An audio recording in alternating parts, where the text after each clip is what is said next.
Scott Lincicome, welcome to Dad Saves America. Thanks for having me. So you are the Vice President for Econ and Trade at the Libertarian Cato Institute.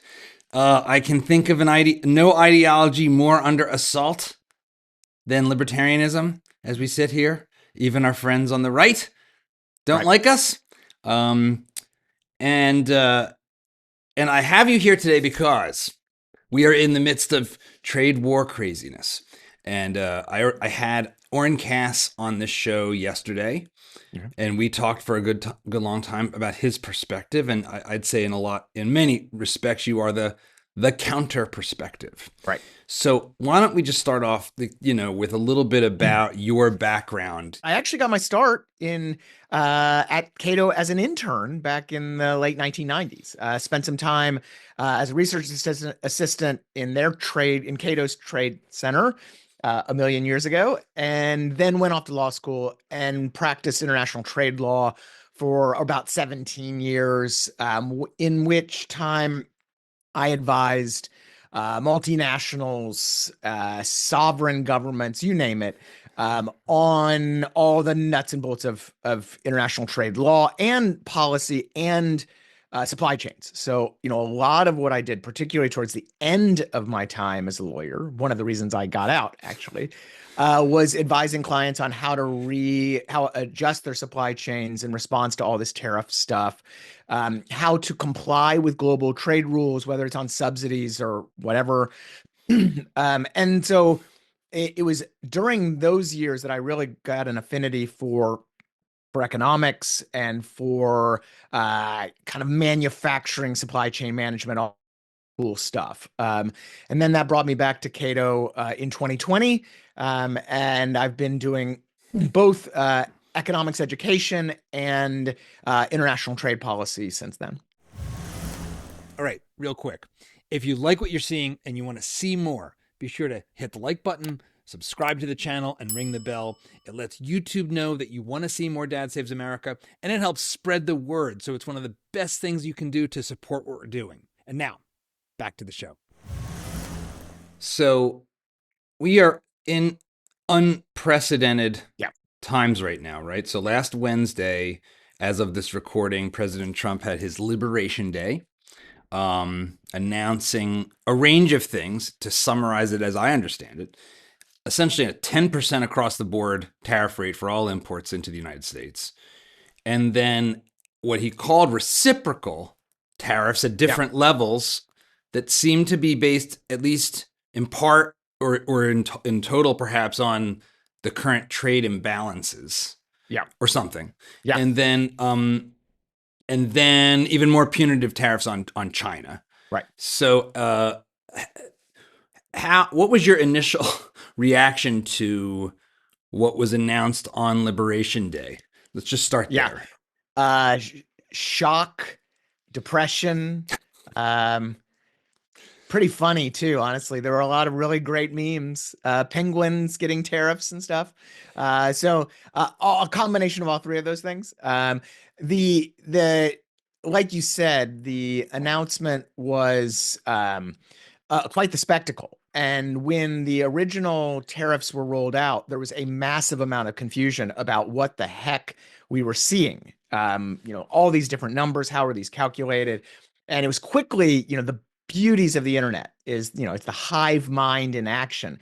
It only took about 5 minutes before we figured out how they calculated these tariff rates. And like you said, they basically took a nation's trade surplus with the United States, divided it by their exports to the United States, and boom, they got a number. And then they cut it in half for some arbitrary reason, and that's what you got.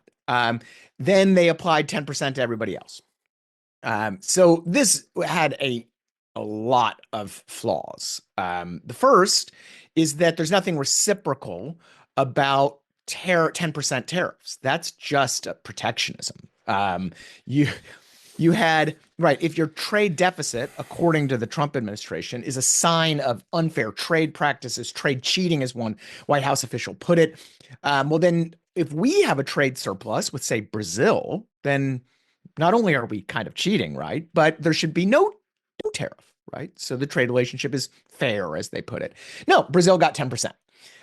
Free trade agreement partners also got 10%. Israel, Singapore, you name it.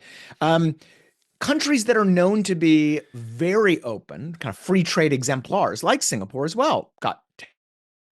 So that's a problem. But second, you cannot find an international economist to save your life who would back the idea of using bilateral trade balance as a reasonable proxy for unfair trade. It's just not something they would do, because bilateral trade balances reflect a ton of different factors: trade, non-trade, cultural, demographic, natural comparative advantages. I mean, we buy coffee from Colombia not because Colombia is cheating in trade, right? We buy it because they're good at making coffee, and so you that's a horrible starting point.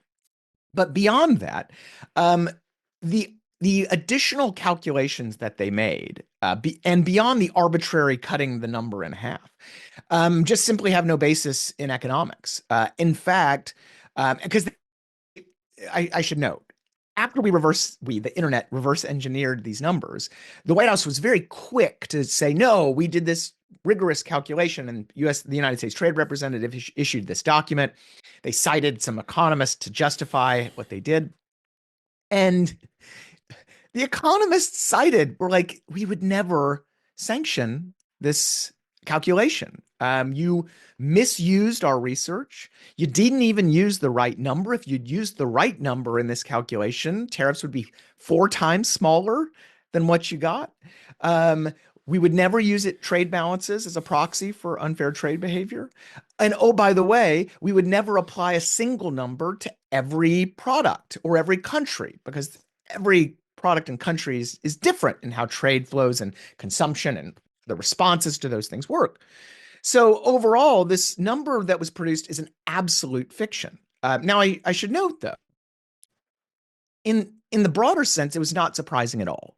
As I wrote a couple of months ago, doing a true reciprocal system, what Trump originally proposed a couple of months ago, your tariffs on pickup trucks we're gonna match them with tariffs on your pickup trucks, right? That kind of thing. Yeah.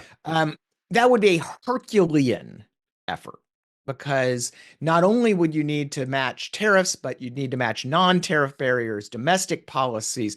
You would need to investigate cities and their trade effects. You would need to convert that to some sort of tariff equivalent. You would need to do this for every product, for every country.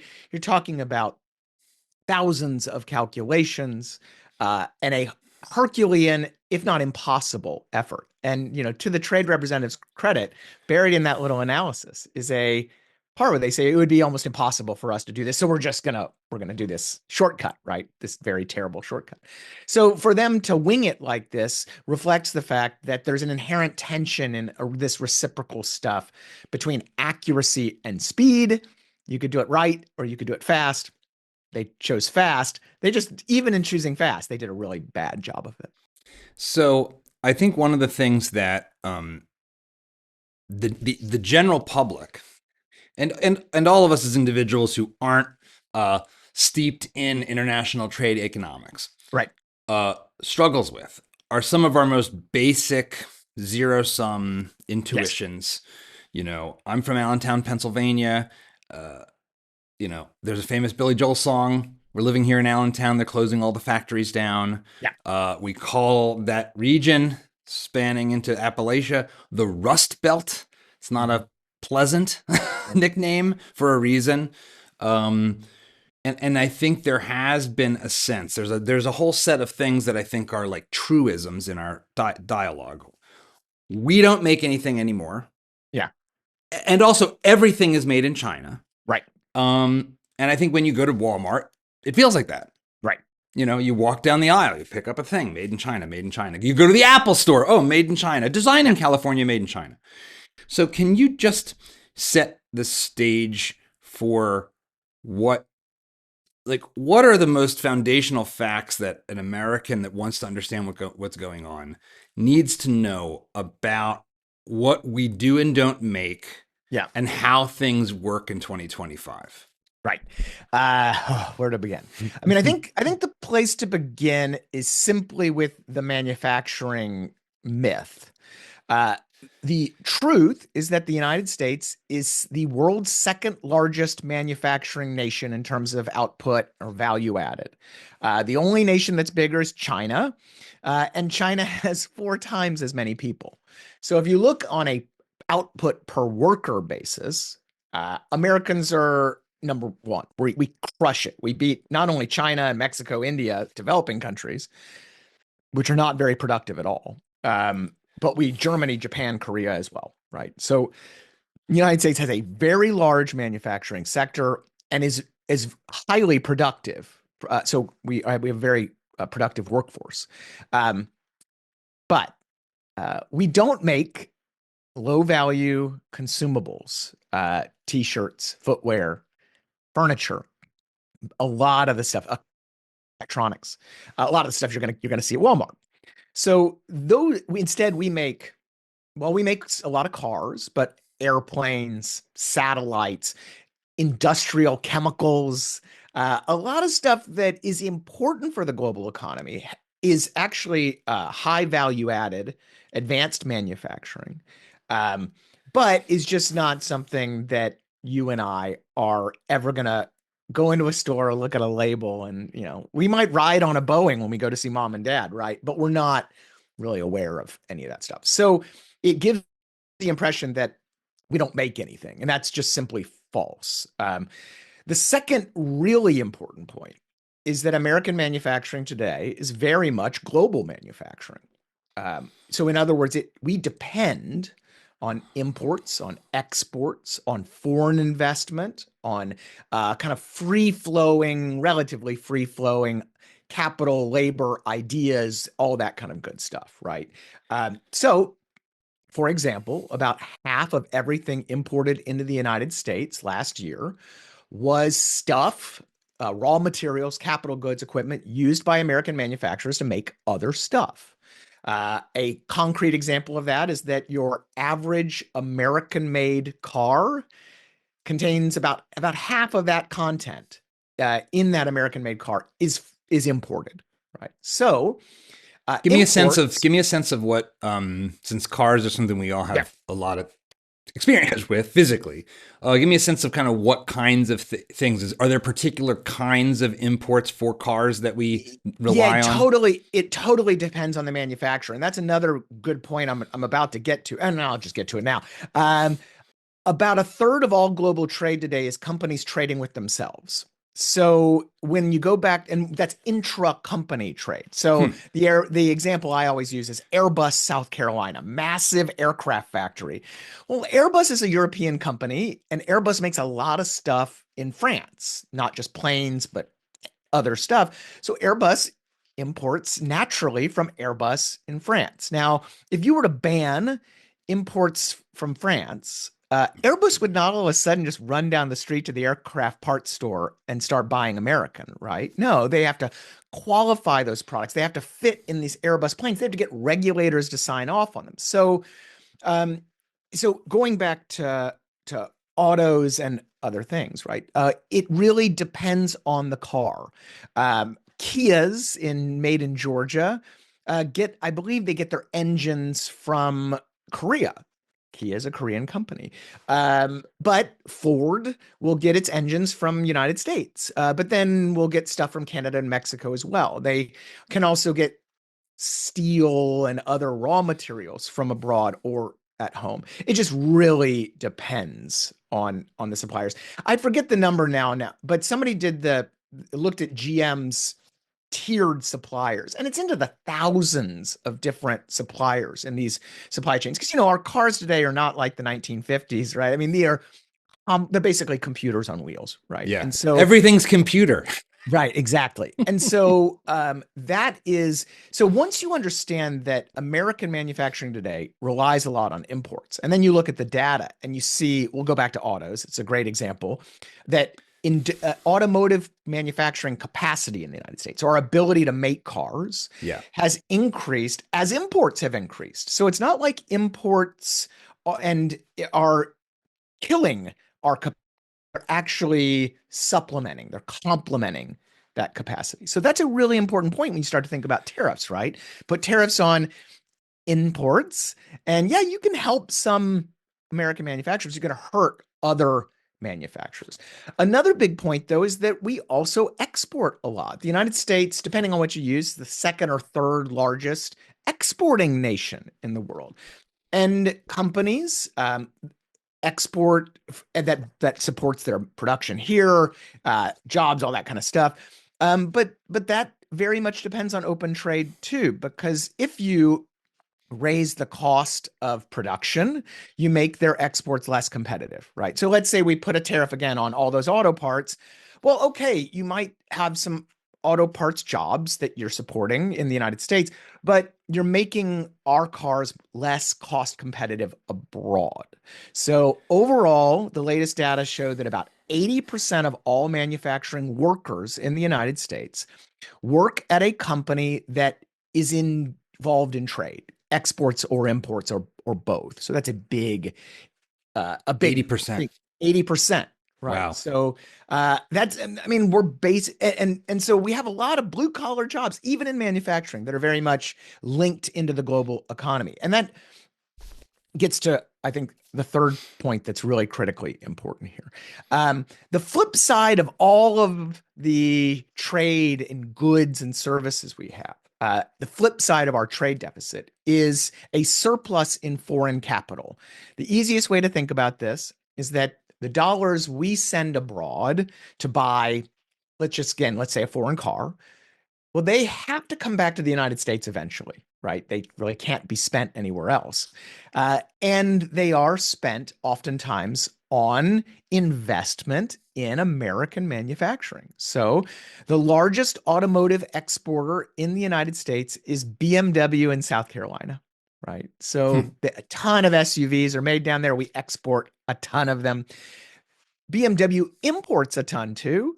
And of course, German investment is what built that factory, right? So foreign investors invest a lot, billions in American manufacturing. And that's another part of kind of this open trade environment that we should be thinking about. And then I think the final point that it's really important in all of this, when you think of kind of this mythology, right, is there are a ton of blue collar jobs in services that depend on trade. You can start at the ports and the truck drivers and the warehouse workers and all this. I mean, that's millions of jobs, all of which are dependent on imports and free flowing trade, right? Because let's face it, a lot of these consumer products are made abroad. But you can go from there. We at Cato looked at the numbers, and let's say you're really concerned about young male employment, right? You know, we have a kind of male labor force participation is a concern. Yeah. Well, there are 4 times as many blue collar, male dominated jobs and services than there are in manufacturing. And a lot of them are things like construction or transportation or those things. So when you apply tariffs to, say, lumber or nails, which we have, you're going to reduce employment in construction, right? And those are, again, blue collar services jobs. A lot of other services jobs are tied to manufacturing in ways we don't think about, right? So Nike, Apple, Amazon, other companies, they employ a lot of people. Well, they are what we call factoryless manufacturers. They don't produce themselves. They don't manufacture themselves. They outsource their manufacturing and then import products. Now, oh, that's terrible for workers. Well, not really. Studies show that that type of outsourcing actually supports hundreds of thousands of jobs here in the United States too. Not just the blue collar ones, but white collar ones in design and marketing and R&D and all these kind of cool things as well. So this is all good stuff, right? And it's totally ignored when we talk about Allentown, right? Or something like that. Now, those stories are important. I shouldn't just blow that off. And that I think gets to our kind of bigger point about the trade discussion that's totally lost is that, yeah, trade competition can pressure, close, whatever you want to call it, companies, can hurt jobs in certain places in certain companies. But beyond all the benefits that I mentioned, we totally ignore that the vast majority of manufacturing job loss in the Rust Belt comes from automation, right? We're just making more stuff with fewer people. Steel is a great example. Since we're in Pennsylvania, let's talk steel. Back in the 1980s, you could make a ton of steel took 10 man hours to produce. Now it takes about 1.5. So we've reduced the amount of people we need to make a ton of steel by sevenfold, give or take, right? That's that. I mean, you would have to make 7 times as much steel to keep the same number of people employed. You're necessarily going to have a reduction in employment. Another big one, though, is interstate trade. So, going back to autos, we still make a ton of cars in the United States. We still employ a lot of people in automotive manufacturing, but we don't employ as many people in Michigan. We Right. employ them in South Carolina, Georgia, Alabama, Tennessee, elsewhere. States that have easier labor regulation, right to work states, lower taxes, a lower cost of living, all these types of things have led to this kind of the center of gravity of American automotive manufacturing has just moved south. So interstate trade and interstate competition, we never talk about any of that, right? It's always your jobs were lost to China, not to South Carolina, which is quite frankly, yes, there were some jobs lost to China and the China shock and all that, but the Sun Belt shock was pretty darn big too. And in fact, I'm actually working on a paper on this exact point right now, but because it is a huge one and one we never talk about. And then the last thing that we definitely nobody ever talks about is some of the shift away from manufacturing in the United States is just a kind of natural consequence of us getting rich. So as countries get rich, we tend to consume as a share of our incomes and our budgets fewer manufactured goods and more services. An easy way to think about this is uh, you only need one washing machine or one refrigerator. Okay, maybe you have a garage fridge too, Yeah. but you're not just piling up appliances, right? But on the other hand, you go get your hair cut once a month.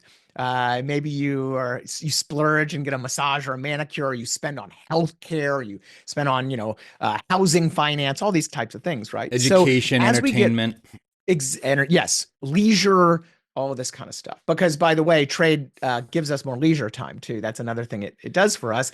But so we spend more on services, and that necessarily means that manufacturing is a share of our economy, which protectionists love to pull.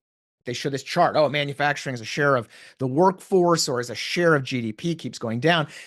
That is happening everywhere in the world. There are amazing, beautiful charts out there showing dot plots of every country, and every country follows about the same inverted U, where they start as a share of their economy and goes up, and then it starts going down. And it's happening in China today, even, right? China is losing manufacturing jobs, millions of them, because it's such a big place, and is moving itself along this pattern. So those are the types of things, along with little things like the fact that the iPhone has destroyed camera jobs, right? They're these kind of Mm-hmm. innovative, Yeah.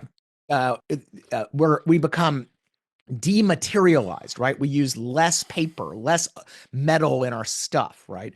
You put all this together, and some of this manufacturing decline is simply the development. It is kind of these seismic forces, and trying to reverse engineer that is crazy, especially with tariffs, right? Going back to my previous points, tariffs are going to actually do more harm than good in a lot of cases by raising manufacturing costs, reducing exports, and not even to mention potential foreign retaliation and all that jazz too.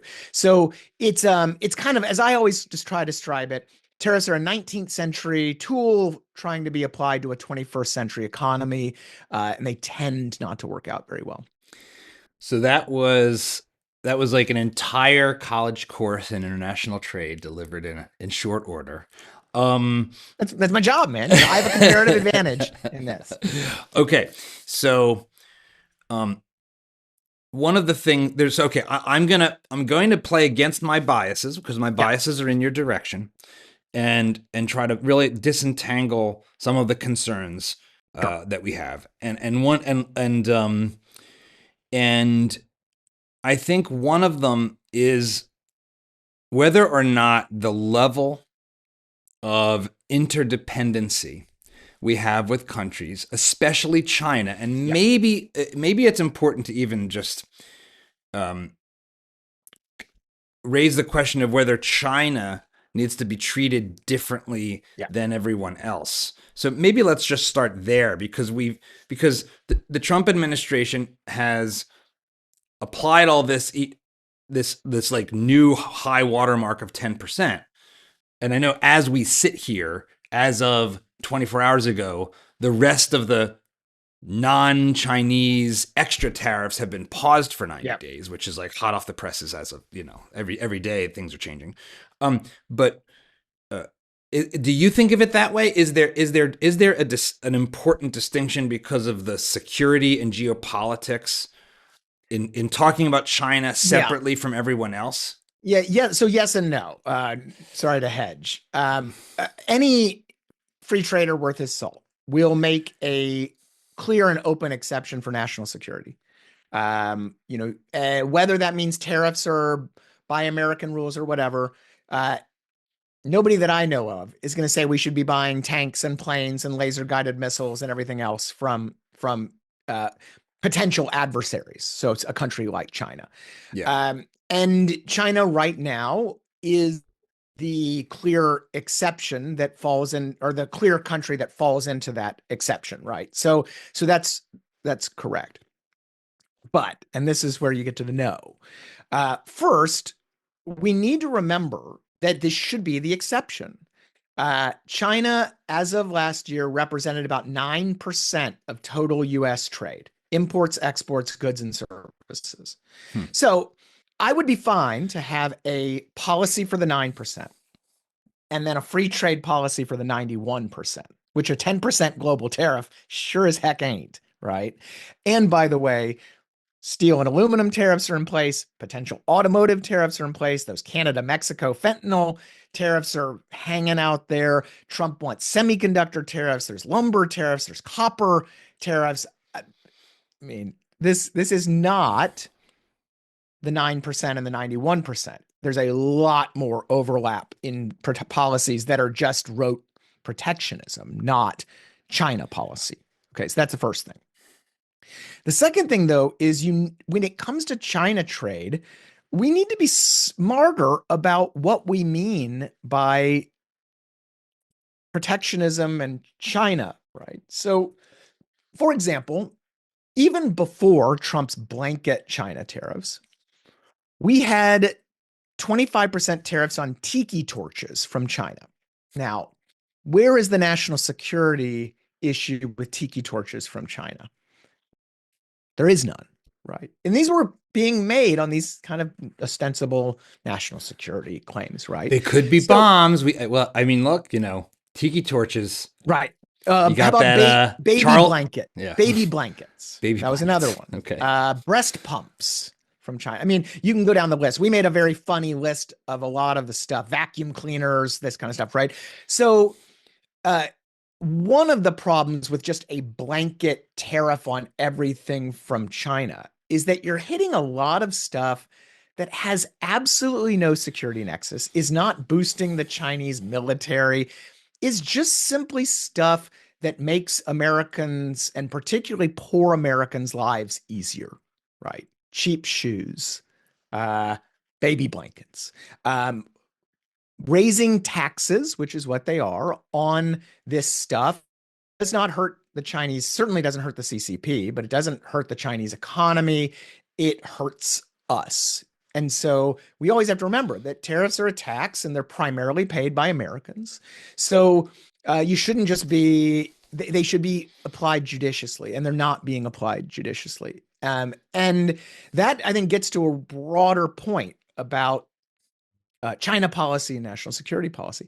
National security policy has become this kind of get out of jail free card for any and all tariffs. And in fact, it really demands the opposite, because this is kind of the last refuge of the protectionist scoundrel, is to claim national security. So you see Marco Rubio, for example, famously saying sugar was a national security threat when he was a senator from Florida, which is a sugar producing state. And you hear this all the time. And then when Trump started his steel and aluminum tariffs on security grounds, which, by the way, applied to junky steel like rebar from Canada, one of our closest allies, it just gets, this national security thing gets thrown around as an excuse to do all sorts of just protectionism. And so, in general, China policy and national security trade policy should be fundamentally different from our kind of general trade policy, but should be very transparent and narrow and smart. And the smart is the last thing I would note. A smart China policy would not just be tariffs on national security related goods from China. It would be freer trade with all of the other countries that we want to bring into our orbit, right? One of the things we talk about in trade econ is gravity. The gravity model of trade says that countries that are smaller, almost by like a gravitational force, tend to trade with the bigger countries in their neighborhood, in their region. So the United States China has a massive center of gravity in the Asia Pacific region, which is a very important region, foreign policy reasons and the rest. So smart China policy says we need to trade more with Japan, Korea, Malaysia, Taiwan, Singapore, Vietnam, you name it, right? And we're not. In fact, before yesterday's pause, some of the highest tariffs Trump in his reciprocal tariff regime were going to be on these countries in China's orbit, or countries that could be manufacturing alternatives to China, like Vietnam. So that's not smart at all. And so when you think about, is this smart China security policy or is this dumb protectionism? Those stuff like that gives you a big clue that this really isn't about China at all, that China is being used as an excuse just to pursue the 91% protectionism, right? Yeah. So I think it's pretty clear from his history that President Trump, I mean, you just can go back to his interviews on Oprah in Right. the 80s and 90s and all his rhetoric. It's, I think there's, I voted for President Trump. This is the area where I don't like his positions, but I like his positions on other things. And I think one of the things that was a trade-off as a voter was, for me, was I think he viscerally hates regulation, which which makes sense because he's a New York builder, Right. which is about as regulated an experience as you can have. Stupidly regulated. So you're like, oh, I hate all that. Get out of the way. Red tape sucks. But then from my perspective, and I think from yours, the flip side has been he's been obsessed with trade deficits forever. Yeah. He was talking about 200 billion being ripped off to the tune of 200 billion by, it's always been 200 billion too. 200 billion from Japan, now it's 200 billion from Canada and Mexico. This is the trade, the capital surplus trade deficit that he's focused on. And he I think his notion of what trade should look like is something like treating the country itself like it's a single company. Yeah. And that because he's a business guy. And so he's thinking about companies and doing deals between one company and another. And I think that there's an intuition to that resonates with a lot of people. People understand, hey, well, I can't do this personally. I can't just keep buying more stuff than income I earn. I would need to be borrowing Yeah. to buy that stuff. And if I just keep borrowing, like JD Vance said, we're borrowing from Chinese peasants to buy the stuff that Chinese peasants are making. And I know that's like not really true, really, at the numbers It's very level. wrong, but But anyway, the rhetoric of that, I think, right. resonates for a reason. I get it. Yeah. So let's like so what is, from your perspective, what is wrong about that narrowly, that Sure. understanding? Help me and help our viewers understand from your perspective how to think about a trade deficit, um, specifically. Like, Right. what is going on there, and why might it not be what it seems like? Yeah, it's really hard. I'm going to start with, I've been doing this a long time. And, in some sense, to be a trade policy person is to be a psychiatrist, right? Because you need to understand why people are innately protectionist. And it does come from a lot of the things that you mentioned. Protectionism scratches a lot of our lizard brain itches, Who doesn't want right? to be protected? Right. And also, though, zero sum, people tend to think in zero sum. Trade is mostly a positive sum activity. And by the way, it occurs not between one company and another company, Germany and the United States or whatever, but between people in these countries. It's the trade balances, trade deficits are the result of millions and millions of individual economic decisions that happen every day without any puppeteer or planner, and with little regard for geopolitics or whatever. It's you and me clicking on Amazon or whatever it is, right? And that is really important to think about when you think about trade balances, because trade balances distill those millions of transactions into a single figure. And they say, negative 200 billion or whatever. Japan is screwing us, right? So that's just wrong. It ignores entirely that we are getting something for our money. We are not just simply, it is not a loss of wealth. We are getting stuff, stuff we value and stuff we believe as individuals benefit from. So that's I think a huge, and that's really hard. It's really hard to convey to just kind of the general public.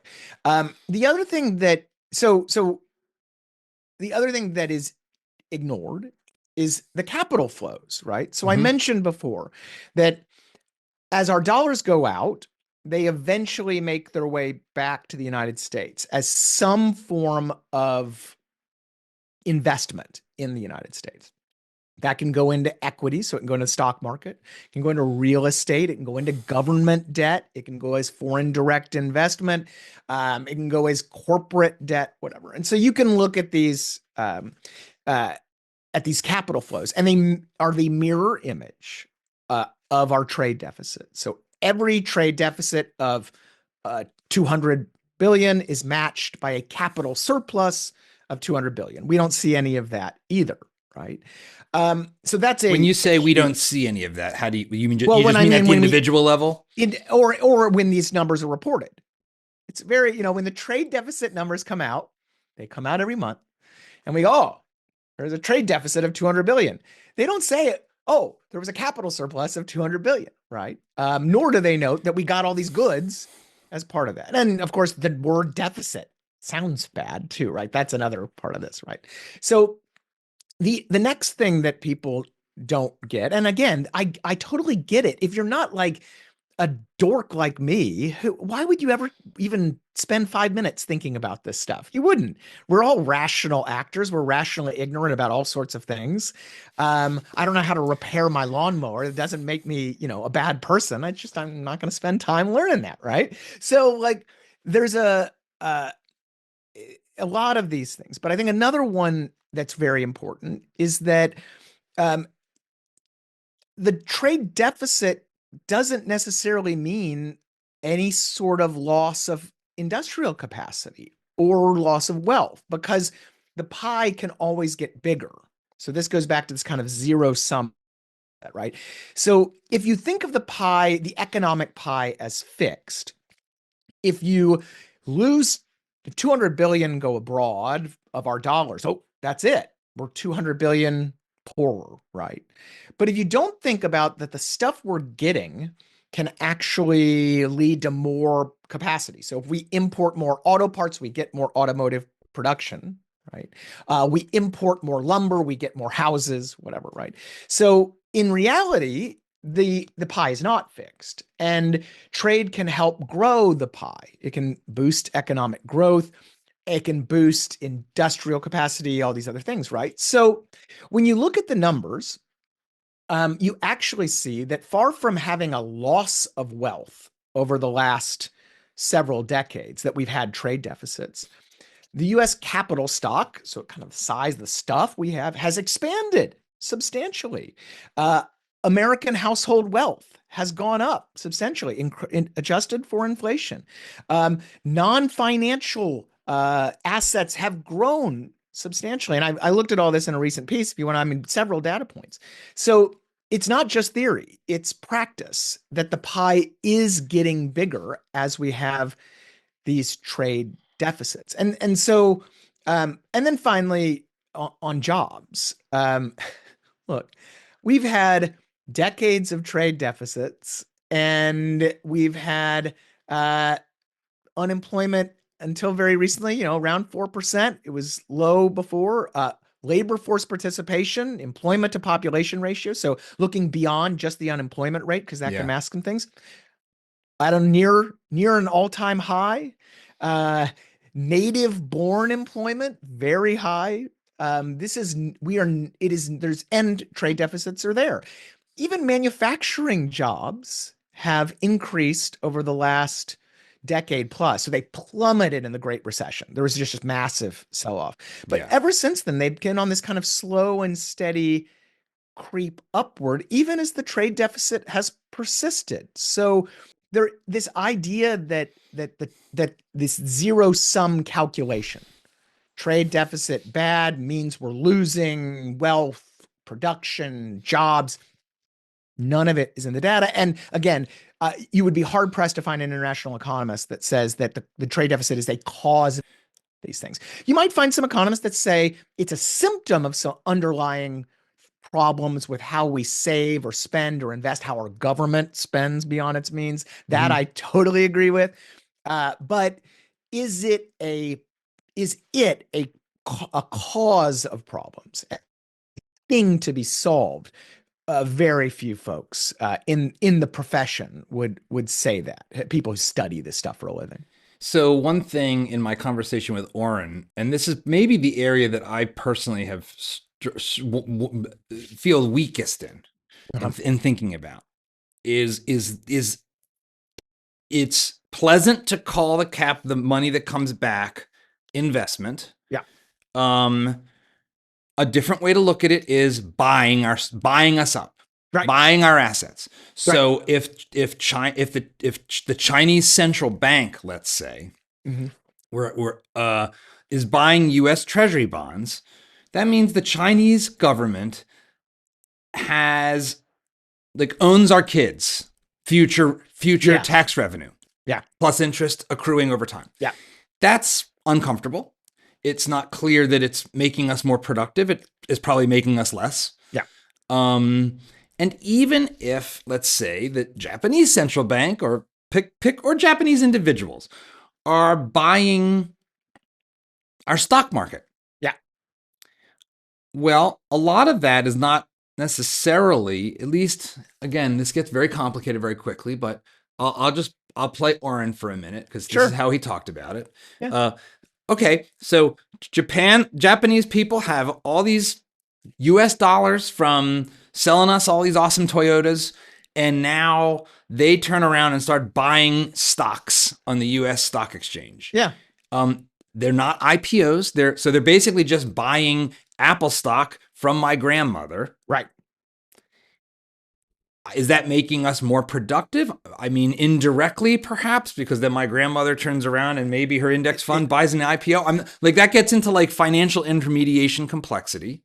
But they are owning more of Apple and more of all the stocks they buy. They're literally, so they're investing, but they're also buying us. And to continue that, it's not just Warren who's talked about this.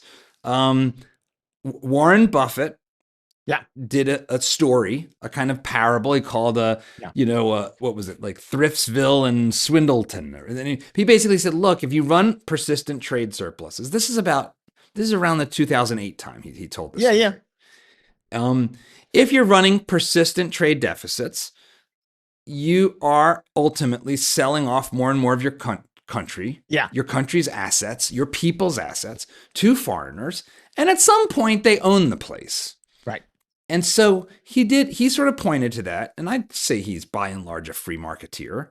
Like that's not a long-term strategy. That seems like in the long run, if you just keep doing that and it doesn't reverse, you end up being owned by other countries outright. So what's wrong with that story from your perspective? Man. Where to begin? Well, it's okay. So it's wrong in the theory. That's the best place to start.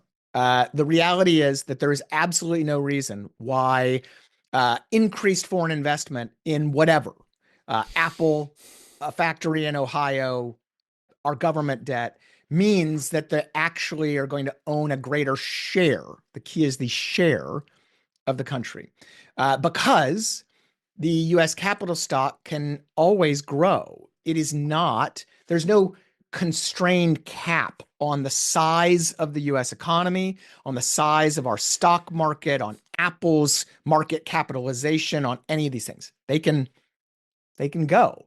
And there's no cap on American wealth. So once you understand that, then the next step is to look at the actual data. And here's where this stuff falls apart. So let's just start with the basic fact that foreign government holdings of debt, government debt, have actually been going down in recent years. Really? Yeah. So instead, foreign governments have been more, and it's mainly foreigners, private individuals, I should note, are buying equities and other, they're basically investing in our stock market. Now, this is a problem, right? No, actually it's not. Because here's the thing. As the nominal value of their whole gone up, so has ours in the United States. And ours has actually gone up as fast or faster. So the Treasury Department does these fantastic dives into all of these data. I just wrote a piece on this for the Dispatch for those of you who really want to get in the weeds, but I'll give you the very short version.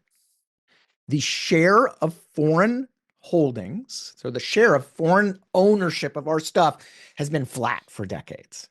Totally flat. Why? Because our denominator, our total pie, keeps getting bigger. So this is, again, the lizard brain take. No offense to Warren Buffett, but it just is. The reality is that they are thinking of the US economy as this lump, as this fixed lump, when in reality, the US economy can grow, and thus the actual holdings of these foreigners can remain steady, right? Because even as it goes up, we're growing too.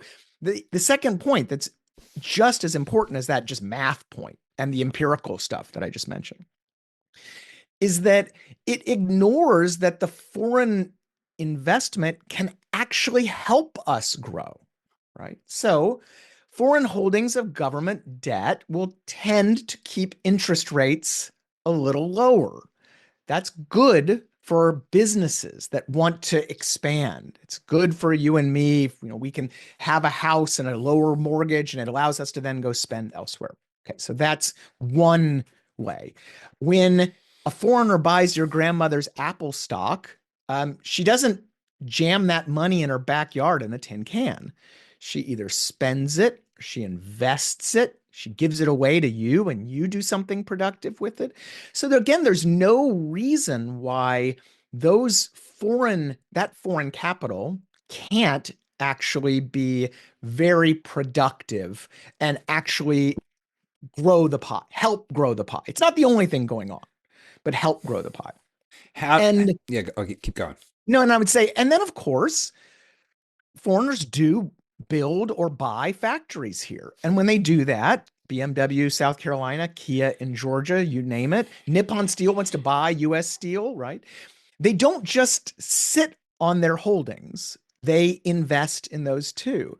Foreign owned companies in the United States, including in manufacturing, spend billions of dollars every year on capital expenditures and research and development and all of these great things.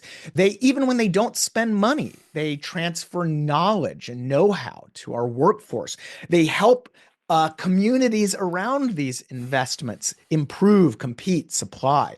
So there is absolutely no theoretical reason why this capital has to actually be a drain on our wealth. And there's no reason why it actually can't help us grow.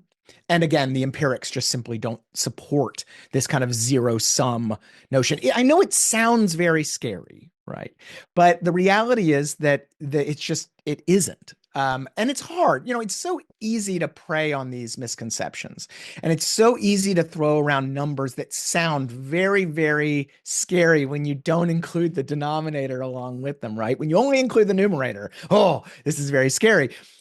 But the realities are different. And I gets back, I think, this fundamental notion that trade, economic openness, all these types of things are positive sum interactions. That yes, you can slice off some national security related stuff that really does raise very real concerns. But the vast majority of this stuff is good and natural. Not Americans, individuals, human beings have been doing this stuff, trading long distances, engaging in long distance commerce and all this stuff since the dawn of recorded history. I mean, you can go back and find evidence of this. This is not like some nefarious scheme that Milton Friedman and Larry Summers cooked up in Davos 30 years ago, right? It is something that's very innate and human in us that we want to do this. And it is overall a net benefit.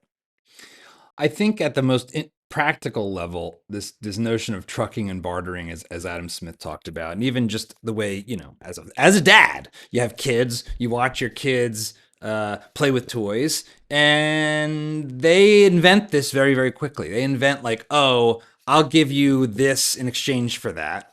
And then we both feel happy because now we have the thing. I know Vernon Smith has done trade experiments in sort of constrained environments in like a classroom where you basically hand out candy bars and you end up with basically without much really doing anything, everybody in the class ends up with the candy bar they want. They find a way.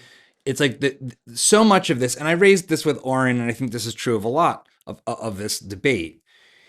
It is adjacent to this question of bottom-up organization of society through the actions of individuals versus top-down, essentially like creationism, economic creationism. And I say this as a Catholic that's very much a believer that, there's a kind of like, oh, no, we need the president or the Congress to decide what's important for we the people because we elected them and that's their job is to do that.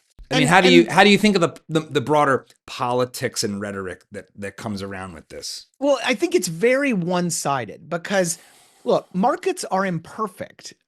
Whether it is internal domestic trade or global trade or any other situation, people are not going to make the right choice every single time. There will be deals gone bad. There will be disruption and problems, and it will be hard to adjust at times. There is no sincere free marketer, no matter how dyed in the wool he or she is, that would say that free markets are utopian, right? The point is they're just better than the alternative, because the alternative is just some dudes in Washington or wherever picking and choosing and putting their thumbs on the scale and changing the rules of the game on a Wednesday afternoon by Truth Social post. It is the alternative. And this is, I think, is really important when you talk to protectionists these days, because they say, oh, the China shock was tough. And oh, the foreigners did this. And oh, we have men out of the workforce and whatever. but they don't say, and oh, by the way, my alternative is X, Y, and Z, and it's going to achieve this.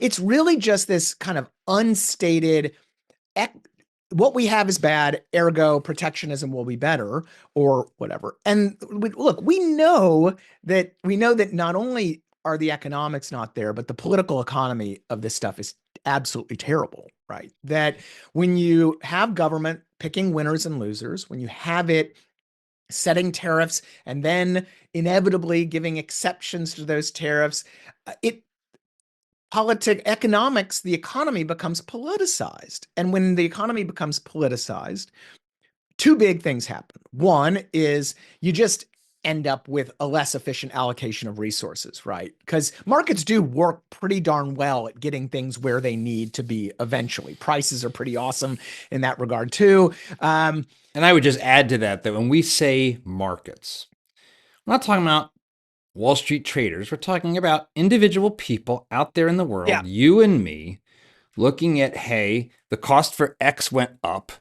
Let me find an alternative. Right. Billions.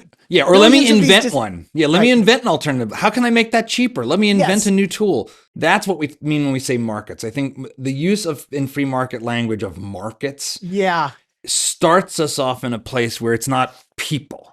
Correct. It's this other thing. It's the stock market. It's graphs. It's like, no, we're talking about people. Exactly. And this is a really great point, because you'll hear markets are just a tool to be used. And I'm like, no, markets are millions of people making dozens of decisions every day about all of these different things. The information generated and consumed is impossible for even our AI masters today to figure out. And that's what I mean by when I talk markets, and that process is very good at eventually getting things into a better place, right? Well, this kind of top-down planning, whether it is via protectionism or industrial policy or aggressive antitrust or whatever, right? These things tend to be not very good at allocating resources well. You might think, oh, the market didn't give me enough widget production, I'm going to do even better in widget production. And at the end of the day, they tend not to do that great.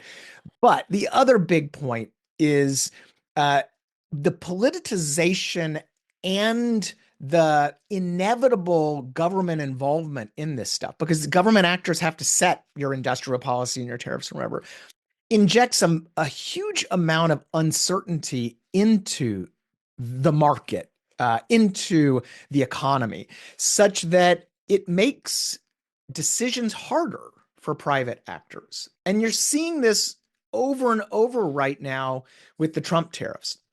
If you talk to manufacturers, small especially, they're like, I can't plan tomorrow, no less 6 months from now. How on earth am I going to invest or hire or buy or sell? Walmart pulled its guidance, Delta pulled its guidance for their shareholders, because they're like, I got nothing, right? So this is inevitable. This is not, planners out there like to pretend that they can plan this stuff away. But the reality is, even if you legislate it, it's not there. It's not permanent. It's better, but it's not permanent. And the problems arise with this process. A president is elected every 4 years, a new Congress every 2 years. This inevitably weighs on an economy. And we can deal with a little of it. We've had a little of it for a while. But when you start increasing it more and more and more, when you start setting individual tariff rates by product or country, when you change them once a week, that's all very, very bad for a functioning economy. One of the things, and a broader point that the way I like to talk about trade stuff is that, economic openness is scary and disruptive, but it's just so important for the proper functioning of a prosperous society, right? Letting people trade and innovate and win and lose is just this. It's kind of the price of admission to a prosperous place, and free trade is just one part of that openness. But when you start closing down these channels, you inevitably slow things down, and you make it harder for us to live better lives. I think one of the things, gosh, there's the thing that's so hard about having a trade conversation is in part keeping it linear because it's not linear. No. In any sense, there's like five different branches come to mind. One is so at the most basic level, the way I understand the benefit, most simply from trade, going back to Adam Smith and David Ricardo, goes something like this. And this is at the most theoretical level, the most simple logic. Well, if I am just one person and I have to make everything I need, I only have 24 hours in a day. I only know what I know how to do. And so that's called poverty. That's how we are born into this world. We are born into this world naked and impoverished. That is the state of nature, poverty. Okay. So even if I'm really great, I can't be great at everything I need. And so the more people I have, the more we can start to specialize. Yep. Okay, I'm going to be a doctor. You're going to be a mechanic. You're going to be a farmer. And now it's like 1 plus 2 equals 5 because it's not simply there's more people doing stuff. It's more people specializing, focusing their time, putting in their 10,000 hours to master the skill. Yeah. Like getting in a flow state, working on this thing, figuring it out, getting better at it, coming up with ideas to invent new ways to get even better at it. And that's division of labor and specialization. Right. And we all experience that. You experience it inside a company. And then you have this second insight that is from Ricardo, the comparative advantage, which is not merely I'm better than you because I've specialized. It's as I understand it, I might be better than you at everything. Yeah, but this is where it gets really hard. But I'm better than you at literally everything. However, if I focus on the things that I'm not only best at, but that are the highest value thing I can do, highest value to other people, and give you the things that are lower on the rank for me, even though you're going to do them worse, the total ends up being higher than if I don't give you anything. And we can experience it. I think yes, in my conversation with Oren yesterday, this occurred. I'm sure others have written about this, and I'm sure this is just me being stupid. But it was like, oh, wait a second. Comparative advantage is really about opportunity cost. Yes, 100%. That's what it is. It's like if you're Tim Cook, you can probably run your own schedule because it's you better, but you have an assistant because you need to be spending your time thinking about the future of Apple, not dealing with scheduling your calls. Exactly. And the way you hit the nail on the head.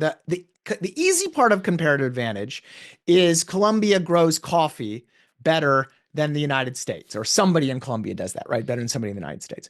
That's the easy part of comparative advantage. The hard part of comparative advantage is what you just said, that it is really not about you versus somebody in Colombia. It is actually you versus you. How is your time best spent? And I should note, by the way, it is not just about running a company. It is about how you value that time too, right? Because I think your assistant example is perfect because you could do all of this stuff and it might actually be better in your entire day. You could probably, you could work 18 hours and do the scheduling too and do what you do.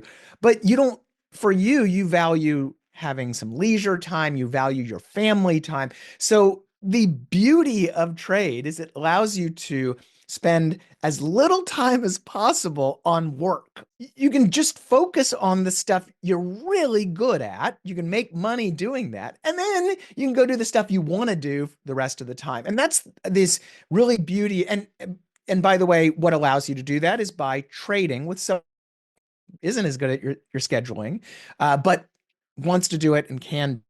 And so you both are better off from that relationship. And that's just hugely important. And it's hugely important um, because it gets, I think, really down to how so much of trade isn't actually about being a producer. It's about having a good life. It is about being able to do what you got to do and then do what you want to do. There was a great new study that came out just a couple weeks ago that said that open trade has given us several extra days a year of free time, of leisure time, because we can, compared to a autarky, right? If we were in autarky, we would all be having to work more to achieve the same standard of living, right? Because another insight, not of comparative advantage, but just of life, is that we don't all just work to work to work to work. We work to consume stuff. And once we hit a certain level of consumption we're comfortable with, generally we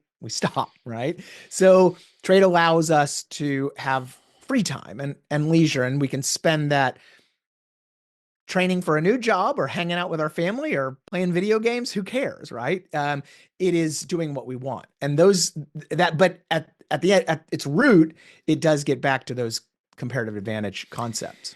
I think that one of the things that is hard right now there's multiple things going on, and they're being conflated for a lot of people, and I think understandably so, even and for me.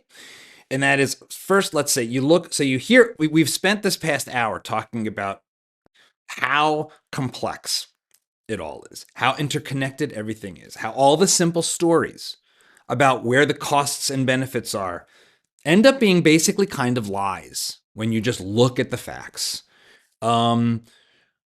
This notion of America being deindustrialized, well, you've touched on that, but I want to make sure we hit this with clarity, because yes, we're manufacturing more, we're exporting $3 trillion roughly a year, but then we're also producing massive amounts of stuff in our $30 trillion economy for each other that isn't captured in our exports. Right. As you said, like, we think everything's made in China, but you said 9% of our trade is with China on. Yeah. So that's crazy. No one thinks that. No one on the street would say, if you ask the person on the street, what percentage of U.S. trade is with China, they would probably say 80%. Yeah, we did a poll, and it's the range is 25 to 50, 60. So they're lower than that, but a lot. But here's the other kicker. For the latest data, and this is again pre the latest trade war stuff, about 5% or less of our total consumption is China. Because that's the other thing people don't get. Tons of our consumption are services. Yes. Domestic services that don't get captured in any of these stats. And I talked about this in a video last Friday, that if you just think about your individual life, what you buy, where you spend your time, your single biggest expense is your housing. Food, depending on your income, is not a huge percentage, but it's non-trivial, and it's super important, especially as an Italian. It's like the most important thing. Italian American. And then you quickly get into stuff that's, healthcare. It's 18% of the economy. Depending on whether you're healthy or not, could be a big percentage of your expenditures as an individual. So very quickly at the individual level, the notion that the consumer goods I buy on Amazon isn't as big of a share of my life as I think. Right. But it doesn't feel that way, because every day a box appears on my front step with some trinket in it that's a tiny percentage of the total size of the box. And it's like, everything's getting made in China. Right. And I understand that it's an inescapable feeling. So to come back to something that Orrin and others and Trump and Vance and more protectionist strain and Bernie Sanders for that matter, they say we have been deindustrialized. Now you've already Yeah. basically addressed this, but I want to attack it through at this term. What is wrong from your perspective, specifically with the idea that we have been deindustrialized?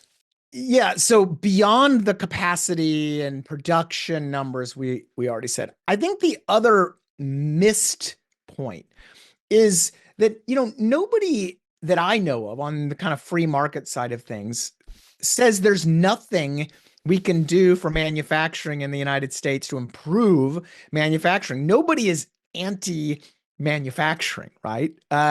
It's instead the idea that trade caused all of the problems and will solve them. It's the old Homer Simpson quote, right? The cause of and solution to all of life's problems is trade. No, the reality is that trade plays a role in this.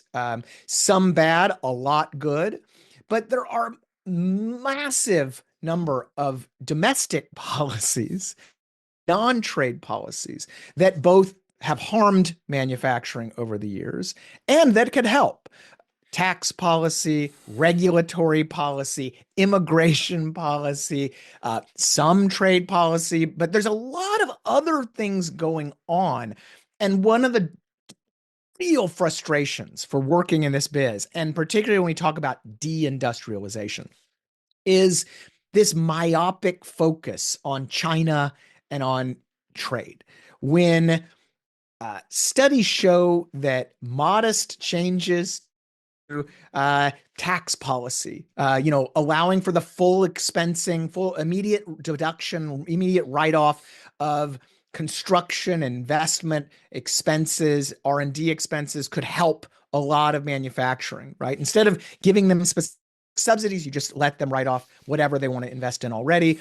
That could help. Eliminating ridiculous barriers on high skill immigration in particular, which advanced manufacturing depends on, particularly in things like semiconductors, regulatory and permitting reform. It takes years to get the permits you need. You could go on and on down the list of these things. And we never talk about any of those in this discussion. Instead, it's just, China did this and tariffs do that. And not only is it wrong, I mean, just straight wrong, but there's an opportunity cost in politics too, and I don't think people talk about this enough. There are only so many hours in the legislative calendar. There are only so many minutes you have on a TV or in a town hall, and every minute, every hour, our politicians and policymakers spend blaming trade for everything is a minute they can't spend on enacting good policy to actually improve the defense industrial base. And it also gives voters a real misconception about where the problems lie. I mean, my view of trade politics is tons of our trade politics are top down, not bottom up. Contrary to what you might hear, there is not this massive populist uprising against trade and imports and all of this stuff. I mean, beyond the fact that inflation adjusted imports into the United States last year hit an all-time high.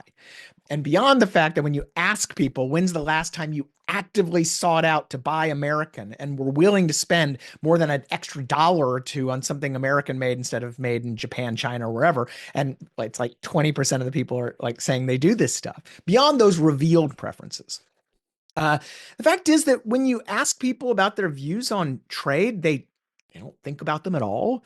When you ask them about free trade, even using that coded term, free trade, majority still support them. They're just this idea that this is, torches and pitchforks out there, demanding that we wall off the country is far more of a top-down, coming from political elites, coming from Donald Trump, and then people pick up these cues. They also see it as part of the partisan identity, cultural identity, all that kind of stuff. Again, you got to be a psychiatrist in this biz. But that is going back to this kind of opportunity cost point. So you spent 30 plus years telling a bunch of people in Allentown that their jobs were killed by Japan or Mexico or China. After a while, they're going to believe it. And you spend years promising them you're going to bring back those jobs, even though, again, most of them were killed by robots and consumer tastes and the rest, right? And then when the reinvigoration doesn't happen, what happens? People get ticked off, right? And so all of that feeds into this deindustrialization soup. And it's very frustrating because at the end of the day, trade's a bit player in a much bigger movie. And we're ignoring, the entire rest of the movie. So, you talked about robots. And one of the other things that's like happening with as much frequency as crazy policy change is new AI Yeah. announcements. This week, Google announced all kinds of crazy stuff at their Yeah, it's conference. Agent platforms where you can just talk to it and be like, build me a robot that will analyze all of my stuff and pull my emails and tell me who needs my attention the most on a weekly That's the basis. dream. That's my dream there. And that technology is running on high performance silicon that is overwhelmingly manufactured by Taiwan Semiconductor, by TSMC. And it used to be the case that Intel was the most powerful chip foundry in the world. Yeah. All of this tech originated in the U.S. by and large, Yeah. in places like Silicon Valley and Texas Instruments, and with help from the U.S. military to some extent. And so I'm telling this story for a reason, and that is that it does seem to be the case that China, and obviously Taiwan is separate but connected, but that the Chinese have spent decades developing and subsidizing a comparative advantage in high performance electronics manufacturing that is turning out to be a pretty big effing deal for all the stuff we rely on. When COVID happened and supply chains broke down, like automakers were shipping cars with like non-functional dashboards and no USB ports because that stuff was built there. So that interconnectivity really like exposed itself to us all. But one of the outcomes is that sort of simple comparative advantage and specialization story we were talking about earlier has spent decades developing with the benefit, it seems like, of Chinese industrial policy. So I think the question that I think most people have and would want to ask you, hearing all this pro-free trade stuff and all these benefits is, yeah, Scott, that's all great, except China's not playing by those rules and other countries aren't in various areas, but in some areas it really matters. And whether it's military or not, the fact of the matter is, it doesn't seem good that we've been laissez-faire. I know that's not exactly true, but like we've been relatively laissez-faire. Maybe not, but sorta, kinda. You want that. You don't want to. You want us to like, don't do anything. Let the free market people decide. But China's like, nah, we're gonna own this sector. Yeah, and they seem to have succeeded. And maybe that's and isn't that bad? And when that's happening, even if it's clunky and imperfectible, don't we need to counter that? Yeah. Isn't it like isn't that where maybe Trump's right? We are kind of getting screwed because it's like, well, you said it yourself. Oh, we need to import the labor because we don't even have anybody that knows how to make this stuff anymore. Yeah. So we can have chips so long as we have H-1B visas. So the only people that know how to do this stuff that everything relies on, including like this thing, aren't here. I'm trying to, I'm steel manning this because I understand. Yeah. But I mean, I'm not doing it flippantly. That's all real. Yeah. What's your answer to that? Like, yeah, well, there's a lot to unpack. First, look, the Chinese government has spent a fortune trying to build a semiconductor industry and is still several generations behind Taiwan. So they are not at the bleeding edge. They have had some advances the last couple of years, in part motivated because the United States decided to cut China off from US exports of semiconductor technologies and stuff. So, Yeah. in a way, US protectionism and security policy kind of motivated the Chinese government to dump even more into its semiconductor sector. So, a bit of a perverse outcome there. Reality, though, in terms of the bleeding edge stuff, Taiwan is king. Now, why is Taiwan king? That's what we Right. need to ask. Yes. First, uh, Intel. Intel, up until about a decade ago, Intel was at parity on compute with Taiwan. And then Intel just fell apart. That was not industrial policy. That was not tariffs. That was not China. It wasn't Taiwan. It was an Intel problem. It was a corporate governance problem. There is amount of laissez-faire or industrial policy or protectionism that's going to fix that. So we need to understand that issue. Second is Taiwan became so dominant. There were some subsidies, no doubt about that. But even the industrial policy folks in the United States admit that one of the big reasons why Taiwan is dominant is because it is so expensive to build fabs, manufacturing facilities in the United States. Now, why is it so expensive? Construction materials, labor costs, regulation, taxes, all of the things I mentioned when I said, this deindustrialization narrative avoids all of these policies that I said we should be focusing on to boost manufacturing. So look, if we want to make it easier and better to build fabs in the United States, we should do that. We have policy levers to pull. None of them involve tariffs. Tariffs, in fact, can make this worse. They will raise the cost of your construction materials. I mean, everything you need to build a fab is now subject to some tariff of some sort. That's bad, right? Immigration restrictions and the rest make it, again, harder to build, harder to staff these places. So we did all of this, and then we throw our hands up and go, oh, laissez-faire got us. Right. Not so This true. is it's the Joe Stiglitz of it all. It's the Right.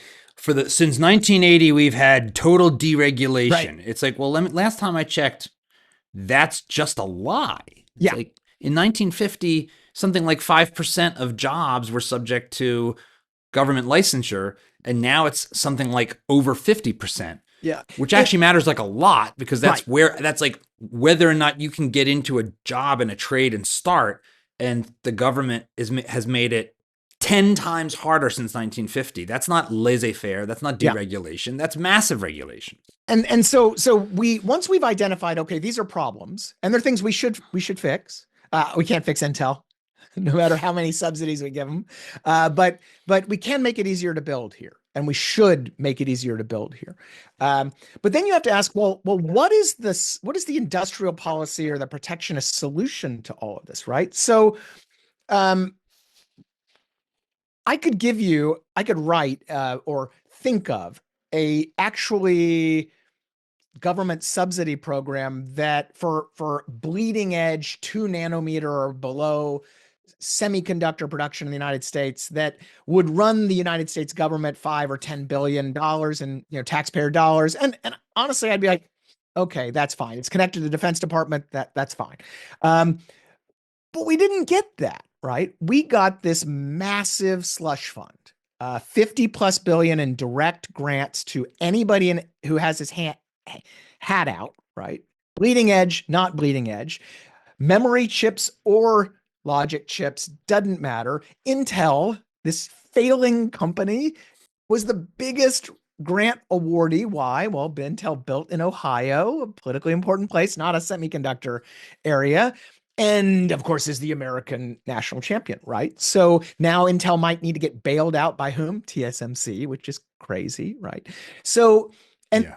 hundreds of billions potentially of tax credits that we're not even documenting that we're also giving out to, again, anybody with semiconductor in his name. So this is just a huge waste. And what is it going to get us? That's the next question. So TSMC is building some fabs in Arizona now. As of today, the one that's finally now coming online is 1 or 2 generations behind, depending on the exact start of the bleeding edge. So it's at 4 nanometers when the bleeding edge is now at 2, or TSMC in Taiwan says it's going to be below that even soon. So that's 2 generations behind because you have 3 and then 2. Yeah. The actual production is relatively low volume. It is supposedly pretty high cost. Is that a win? The stuff that TSMC promises to build in the future, well, maybe they do that stuff, but it still will very likely be generations behind the bleeding edge. And oh, by the way, even if we built everything that our billions of taxpayer dollars have been forced to purchase, Taiwan would still be home to a huge chunk of advanced semiconductors, meaning that a Chinese invasion of Taiwan would have almost the exact same repercussions as it had before we had all these subsidies. And then finally, tariffs have no logical role in this stuff, because what's going to happen if you slap a tariff on semiconductors? Well, okay, you might encourage some more semiconductor production in the United States. But what else are you going to do? You're going to raise the price of semiconductors. Who needs semiconductors? Everyone else. Exactly. So we did exactly this in the 1980s. We negotiated a semiconductor trade agreement with the Japanese, which, by the way, we should at least acknowledge that boogeyman Japan. Remember, in the 80s and 90s, we were all going to be speaking Japanese. Well, and to President Trump's record, he was a leading voice in being like, we're getting screwed by Japan. Yeah. They're cheating on trade. They're ripping us off. He was there. We have the video. Yeah. And it didn't, of course, it never happened. We, all the China hawks today, if they're old enough, were Japan hawks back then. They all have, quietly erased that from their resumes. But so we did this in the 1980s. And what happened? We picked the wrong type of semiconductor. We went hard into memory chips when the entire industry was moving to logic chips. So good old Hayek wins again, knowledge problem.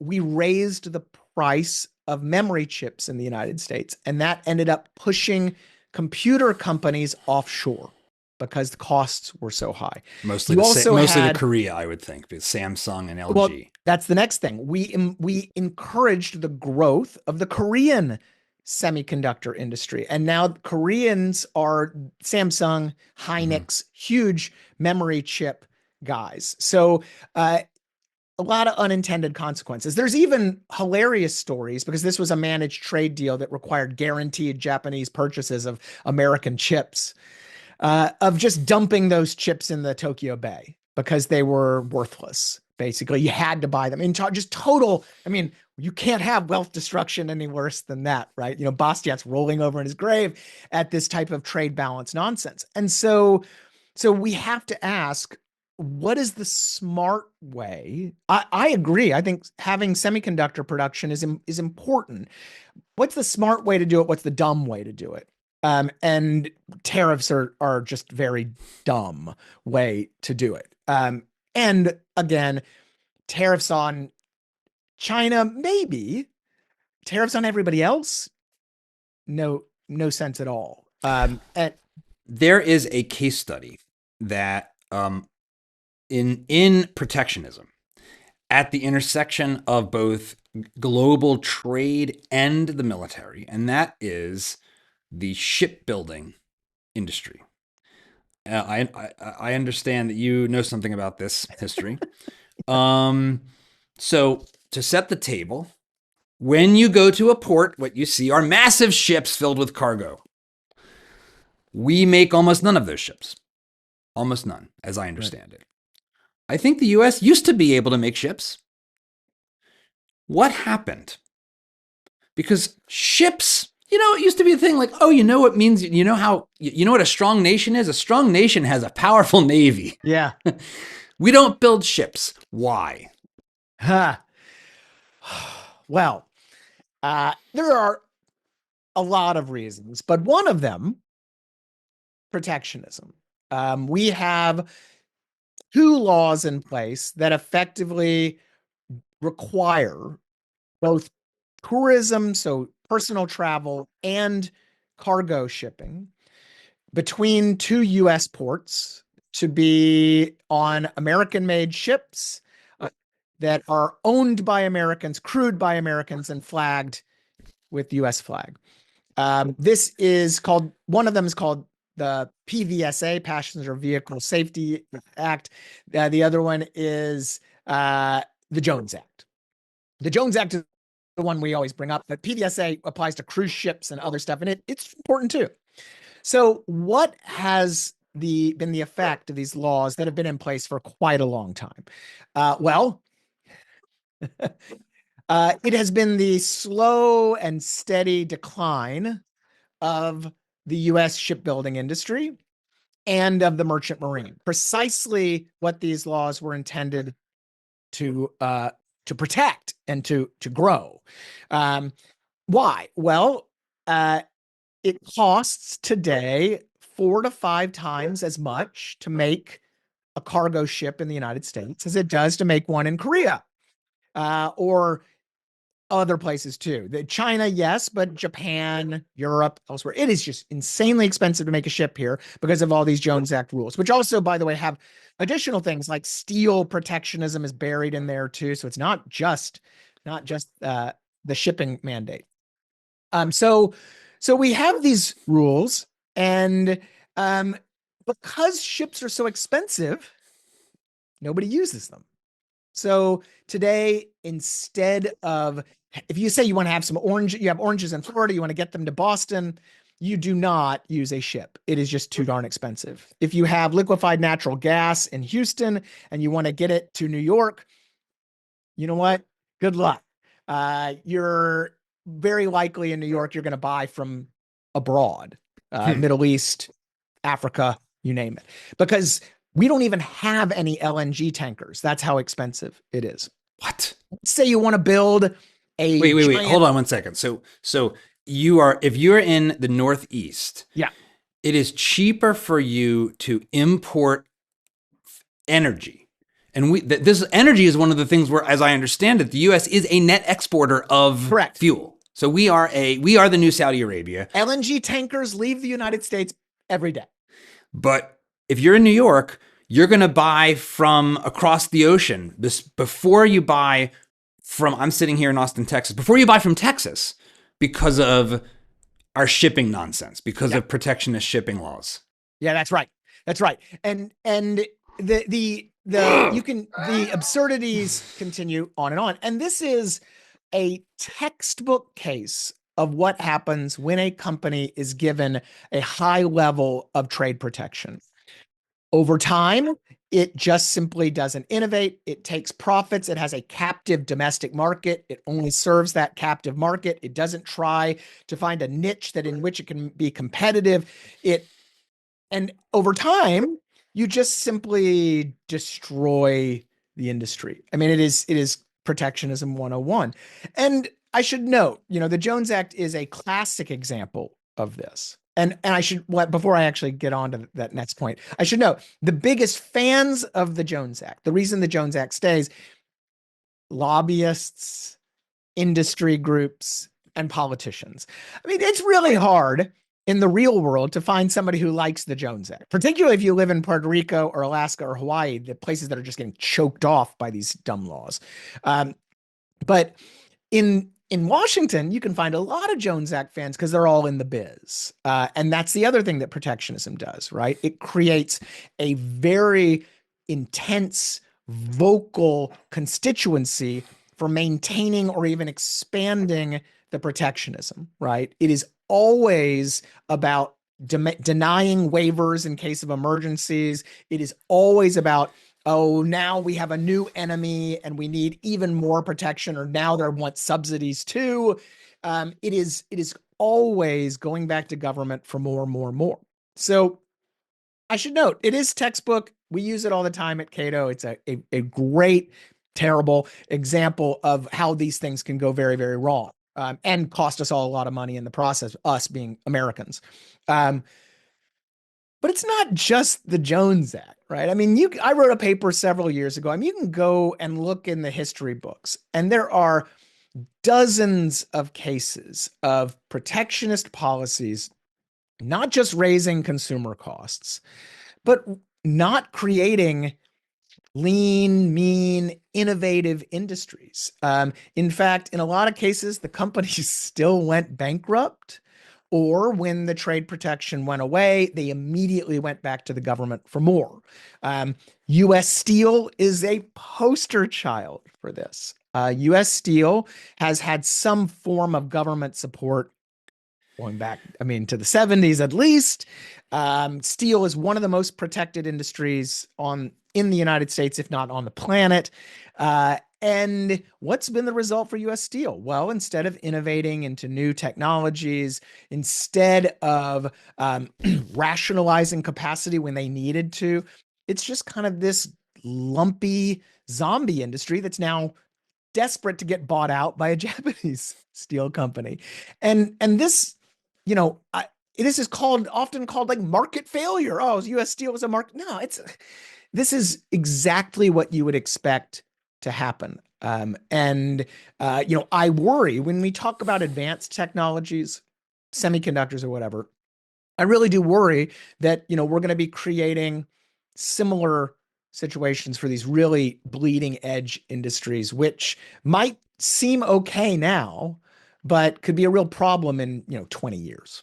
Yeah, it's I think one of the things that hit Intel that has nothing to do with any of this, that as an example is they couldn't succeed in moving into phones. They stayed with the x86 architecture to get computer geeky. They didn't embrace ARM, which was more efficient, which meant they were not building products in the fastest growing, highest volume sector, which was the smartphone and the computing platform of the 21st century. And then they just got bad at that because doing that, getting good at it, figuring out how to optimize for performance per watt of energy consumption, which doesn't matter on your gaming PC, but matters a lot in your pocket. Intel just wasn't in the game on it. And here we are now, 20 years later, from the launch of the iPhone. And Intel's basically virtually a zombie. Yeah. Yeah. And that's, go ahead. that is just like completely, that is a story, that is a detail that those of us that are computer nerds kind of can remember and think about, but that you never hear in any of the rhetoric at all. At all. It is all about Taiwanese industrial policy. Nobody mentions Intel. And look, there's stories to be told about policy here. I grant that. But if you don't bring up Intel's internal failures in all of this, you are either ignorant or you're misleading, right? And I should add on the Intel point, what was Intel's big move a few years ago to get back into the game? Go to the government for subsidies, man. It is a known secret in Washington that the main driver of our CHIPS Act that is now in place was Intel. Intel spent a fortune lobbying for those subsidies as some sort of lifeline. And again, I don't know the history of Intel that well, but I do know that beyond all the business mistakes, they've long been pretty cozy with the government, right? And this is a protectionist story too, right? Protectionist companies that want tariff protection, are extremely popular in Washington. They are extremely present in Washington. And that type of stuff over time means your company is spending a lot of money on lobbyists and lawyers and government strategy and less on innovation and on what actually makes a good business. And I should note, when you have a tariff policy that says we're open for business, what is it going to do? It's going to attract more companies. There was this amazing PR statement just a couple days ago from a machine tool company out in California that said, we don't like these tariffs. They're hurting our business, but we really want tariffs to stay on our competitors and we want them removed on all of our inputs. And this is this, right? Of course, tariffs for me, but not for thee. I Well, of mean, course you do. to say it so publicly was just comical, right? But this is when you instill this mindset in corporate America that the tariff setters are open for business, babe. Come on down. You're gonna get a lot of that stuff, and you're gonna actually, tariff lobbying has skyrocketed in recent months. There, it's if, for guys, not just for libertarians like me. If you care about corporate America spending on innovation and not spending on government, that's a scary thing. A criticism that can be leveled on libertarians and on neoliberalism Mhm. is that you don't care about America. You see the world as a globe. You are Yeah. a globalist. And I guess so am I, perhaps, in this instance. Um, and, we are a country. We're not just economic units. And that there are all these things that move kind of together in tandem that come with being part of a cultural unit of solidarity that we call a country. And, that free trade with the whole world, treating economics as a globalist enterprise, globalism, corrodes these other things in ways that are large and small and perhaps are never really fully explained. Yeah. But are somehow there and felt that we are being turned into, like, we're like that. I'm not trying to be dismissive of this. The nation matters. Maybe you're an anarcho-capitalist, but I'm going to assume you're not. I'm not. So, what do you say to those who say, Scott, and they're probably hitting you with this on Twitter like every day, Every you're day. just a globalist. You just don't care about America. And Donald Trump is fighting for us. And he wants to put America first. And you don't care. You don't care what industries we have here or don't have here, really. I know you've got all these examples and all this data and all these studies and blah, blah, blah. But at the end of the day, you want zero tariffs. You want us to go where our money's treated best. And if none of our money's treated well in America, well, America gets to go screw off. And we just pile up on government debt until eventually we crash. Yeah. What do you say to that broader globalism narrative? Well, where to begin? Look, I'm. All the things we've already said about the notwithstanding. Yeah. Well, I mean, I start with the fact that I'm actually a big fan of America. I think that it's the greatest place on earth, and I'm actually not shy about it. I always joke that foreign aid should be, John Hughes films, Van Halen CDs, and Five Guys hamburgers. I mean, this is all great stuff.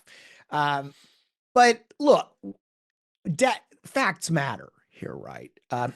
And if we assume everybody wants the best for the nation, except the anarcho-capitalists, maybe, you always have to ask the next question: is what is the best? And by the way, the nation, sure, but Americans, people in the nation, right? Because that's often lost in all of this. In all of this, us versus them, China versus America. This is all a basketball game, and there's a winner and a loser.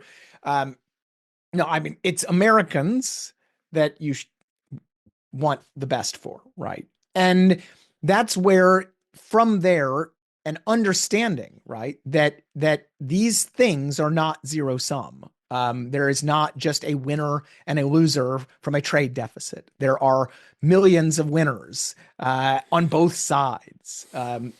Once you get past that, then the data matter. And the data show time and time again that freer markets, economic growth, economic freedom are good for people, and they're good for the country as a whole. GDP is not the only thing that matters, but it is highly correlated with a lot of other things that do matter: family formation and infant mortality and measures of happiness and the rest. And as countries get wealthier in terms of our per capita GDP, those things go up too. And so that leads to the question is has this stuff, have we been getting more prosperous by all of these metrics? And the answer for the most part is yes. And certainly there have been bad things. COVID was a terrible time, and not just a terrible time because of COVID, but for drug Yes. overdoses and other things, right? But if you look at the latest numbers, those trends are getting better. Overdoses, again, heading in the right direction now.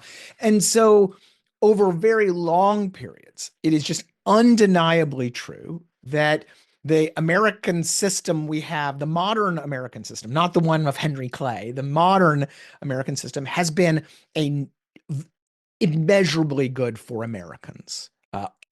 Economic openness, generally relatively low regulation, relatively low tax, those types of things. Again, we libertarians can complain to the till the cows come home, but in general, a very open economy, and that's been great.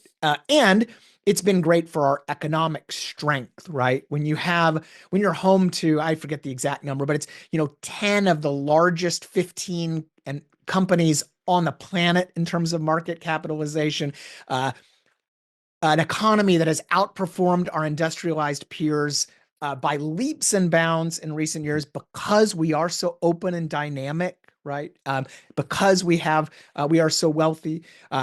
Because when you look at household wealth and all of these other things, I mean, median working class wages since the 90s are way up. You can go down the list. All of these objective metrics, things are generally getting better for the vast majority of Americans. Okay, so these are just things you have to understand, and that system is helping.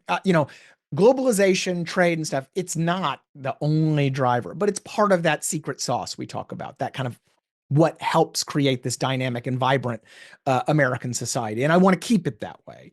But then we always have to say, beware of people offering economic solutions to complex social problems. There is not a lever in Washington, whether it is a tariff or a subsidy or a tax credit or whatever, that is going to fix things that have really little to do with economics.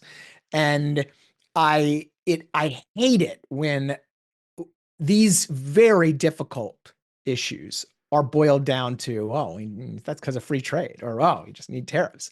And I'm really skeptical of the people offering that kind of snake oil solution.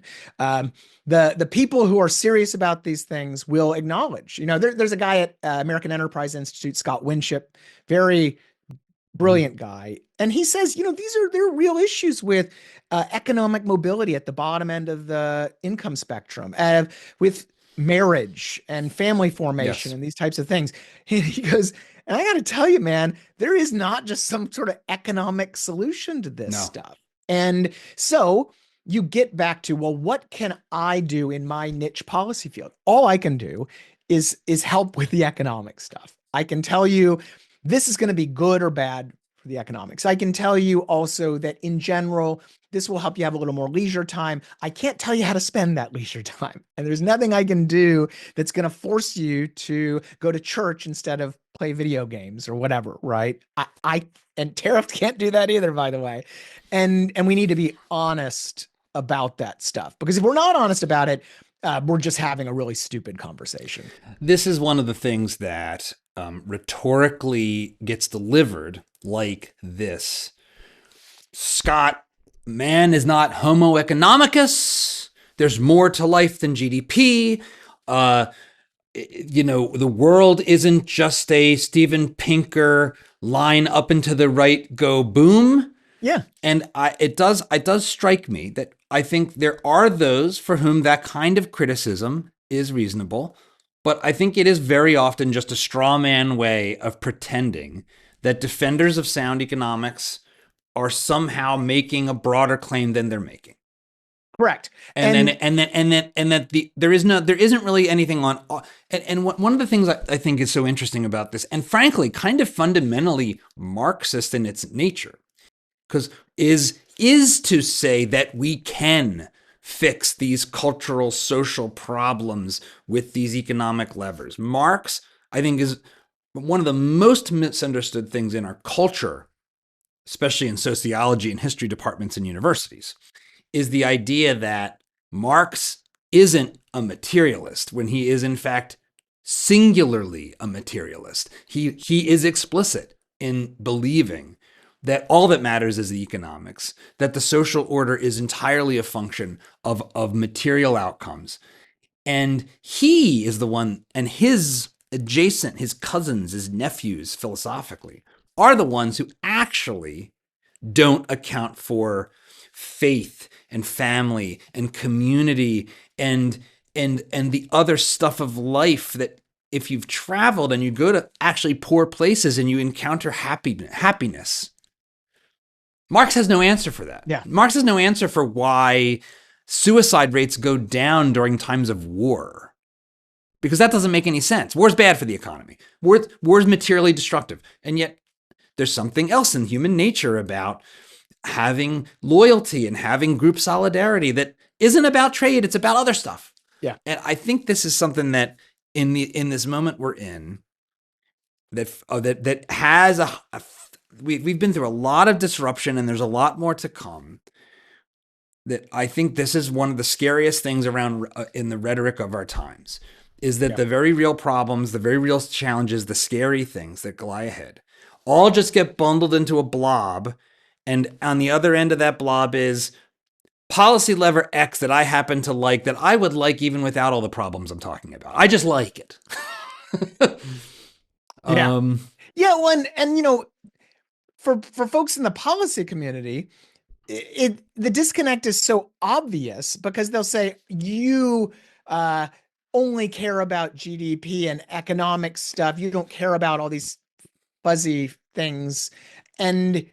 But here are my solutions. They're all economic solutions. So look, I am not a life coach. I'm a wonk, and I can only fix, or not even fix. I can tell you about the wonky stuff. To kind of think that you can fix all these other issues with the wonky stuff is, I don't know. I mean, it's batty stuff or just disingenuous. I asked this question of every guest. The show's called Dad Saves America, and it's because I think that in the non-economic realm, that being a father is a role we play as men, or can play, I think mostly should play, that is powerful, is high impact. It works its way through all of reality, starting with the family, the community, the church, the culture, the country. In your work, in your life, how do you think about your role in the American story? Well, I'm a dad too, and it's awesome. And I definitely, that's first. Beyond that, that's a hard question, really. My number one job every day is to raise my kid, and I love her to death, and that's what I do. The rest of this stuff is, it's fun, and I hope I'm helping, and it's food on the table. Also, at the end of the day, it's a job, right? And so my hope, honestly, in the work that I do is that people, from both the way I handle this stuff, with a smile and not being always so serious about it all, but also with the information, is to be to make better policies so that we can have better material lives, and then hope that the people on the life side can handle that stuff separately, right? I'm going to give you the tools, help to give you the tools that people need to live their lives, to have comfortable lives, but I can't fix those other problems, and I'm going to be very clear, honest about that. Scott, thanks for being on Dad Saves America. My pleasure.